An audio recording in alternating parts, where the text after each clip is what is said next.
नोंथांमोननि media portal आरो प्रेसखौ आं खावलायनानै लाबाय बोजबनानै लाबाय आरो नोंथांमोनखौ हामबाय होनदों।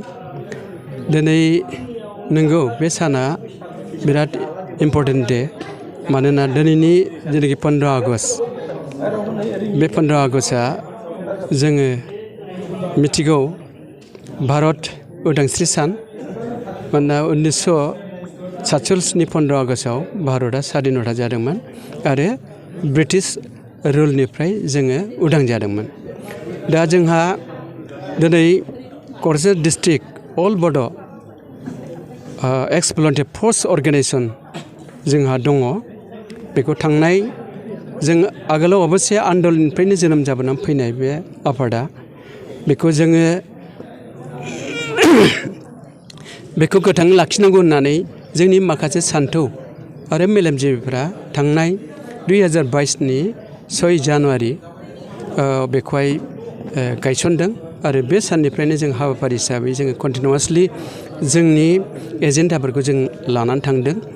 दिनै जोंबो दतमा ओनसोलाव दतमा आन्चलिक अल बर' एक्स भलन्टियार फर्सनि जेनाखि बे लकेसनाव दिनै जोङो भारत हादरनि फिरफिलाखौ बिरहोनायजों लोगोसे जोंनि आफादनि डिस्ट्रिक्ट क'क्राझार डिस्ट्रिक्ट अल बड' अल एक्स भलन्टियार फर्सनि जेनाखि फिरफिला बेखौ जों बिरहोबाय।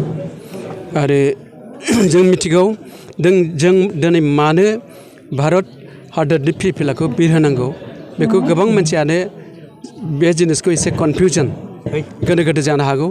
खिन्थु बाथ्राया जाहैबाय जोङो साफ्रोमबो भारतीय, जों बर'फ्राबो भारतीय आरो जे पार्ट अफ इन्डियान नेसनेल। माने भारत संबिजिरनि सिङावनो जोंनि मोनथायफोरा गणतन्त्र जेनाखि डेम'क्रेटिक राइट्स आरो प्रिभिलेजेसफ्रा बोननानै दंजोबो। आरो जों भारतीय हिसाबै जोंहाबो भारतनि फिरफिलाखौ सनमान खालामनांगौ बे दायित्व दङ। मानोना जों भारतनि संबिजित भारतनि रुल आरो ल'खौ जोंहा फोथायनाय दं।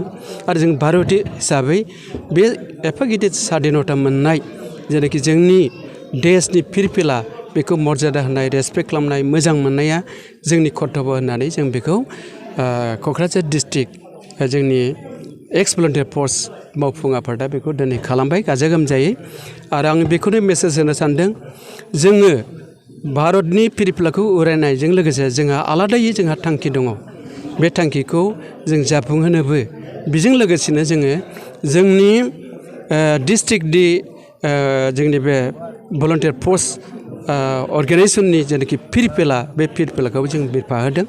आरो लोगोसे जोङो मुंख्लंफोरखौ जों बाउदों, सनमान खालामदों। आरो बेनो जाहैबाय जोंहा थांखिया, जोंहा आलादा मोनसे मिसन दं। मानो होननानै बुङोबा जोंनि बड'फा फादार अफ बड'सआ जेखन बे सोमावसारनायखौ लाबोदोंमोन, बे समाव पेरालेल भाबै फ्रि भाबै जोङो भलन्टियार फर्सआ सैनिक हिसाबै बे संग्रामजों जों लोब्बा दंमोन। गतिके जोङो बे संग्रामखौ जों दाबो अब्याहत दोनाखै, जोङो बेखौ कन्टिनिउवास जोङो लिभिं खालामनो जुजिगासिनो दं। मानोना जोंनि थांखियाबो जोबाखै। आरो बे थांखियानो जाहैबाय जोंहा आलादा बड'लेण्ड सोरजिनायनि सिमां। आरो जे सिमांखौ दिनै बास्तबाव खालामनो थाखाय फादार अफ बड'स उपेन्द्रनाथ ब्रह्मआ जांख्रिथाय लाबोनानै जोंनो माखासे एचिभमेन्टफोरखौ एसेबाबो गेजेर खन्द'आव जोंनो होफैदों। थेवबो जोंनि थाखाय कन्टेन्टेड नङा, जोङो सन्तुष्ट नङा। जों आलादा रायजो मोनागौमानि जोंनि गांनाय उखैनाय, जोंनि बिभिन्न बायदि दुखु खस्थ' आरो जोंनि स्वाधीनताया जोबनाय नङा। आरो जोङो सब समाय मोनफ्रोमबो लामायाव जोङो अबस्टाकोल्स आरो रेजिस्टेन्सखौ जों मोनबाय थागोन। बिनि थाखायनो जेब्लासिम जोंहा आलादा बड'लेण्डआ सोरजिजाया अब्लासिम जों बेखौहाय लांबाय थागोन संग्रामखौ। आरो बे जोंनि थांखि। आरो दिनै जोङो कमिटेड, दिनैनि बे 80तम 90 फिरफिला बिरहोनाय सान, बे बिरहोनाय साननि हाबाफारियावनो जोङो बे फिरफिलानि सिङाव कमिटेड जोङो प्रमिस लानाय जाबाय। जोङो बयबो खौसे जानानै जोंनि बड'लेण्ड रायजोखौ जों सोरजिगोन। आरो जोंहा फोथायनाय दं बे रायजोखौ सानसे जों मोनहैगोन। मानो होननानै बुङोबा जोंहा गासिबो क्राइटेरिया दिनै बे बड'लेण्ड ओनसोलाव जोङो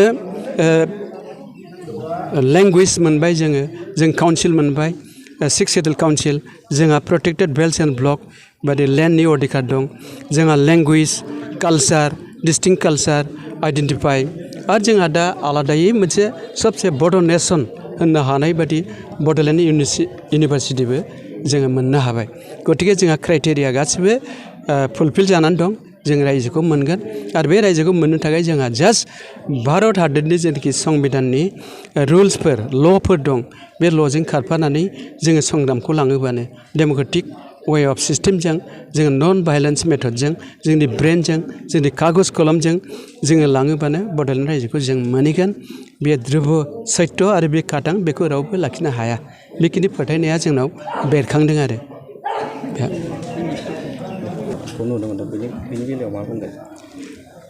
बेखौ एक्सुवेलि जोंनाव जायफोर गिबियाव थानाय जोंनि क'क्राझार डिस्ट्रिक्ट अल बड' भलन्टियार फर्स अर्गेनाइजेसननि गिबि खेबाव जोंहा क'क्राझार डिस्ट्रिक्टआव आलादा आफादगिरि दंमोन दा बे आफादगिरिया थैनायनि परे जोंनाव माखासे जों जेरै दा 2022आव बेखौहाय लिभिं खालामनो थाखाय जे माबाखौ जोङो प्रसेसखौ जों खालामगासिनो दं बेयाव जोंहा गासिबो आन्सलिकआ दिनै 18 16थाया एक्टिभ आरो जोंजोंनो दं बाखि जायफोर जोंनि अपोजिट ग्रुपफोर दङ बिथांमोना दिनै बेबादि सापर्टिं लाइन गैया बिसोरहा खुनु आन्सलिक एक्टिभ गैया बिसोर कয়েকজন मानसिफ्रा गावसोरनि क्रेडिटखौ माखासे मा होनो बेखौ सेल्फ इन्टारेस्टखौ फुलफिल खालामनो थाखाय बिसोरो बे जिनिसखौ नारा नाथा जुजिगासिनो दं आरो बिसोरो बे रियेलिटि गोनां जेनाखि दानि बर्तमान प्रेजेन्ट क'क्राझार डिस्ट्रिक्ट अल बड' भलन्टियार फर्स अर्गेनाइजेसनखौ बदनाम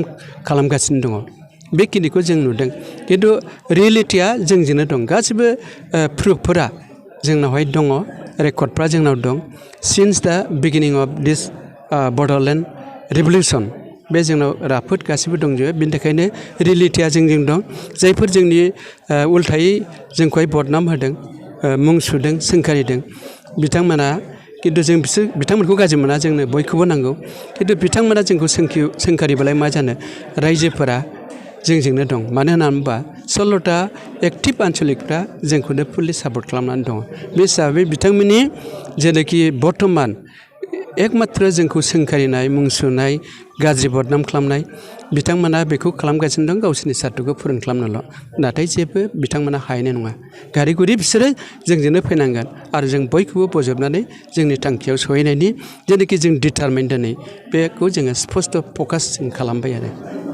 कनभेन्सनखौ एसे बुंदो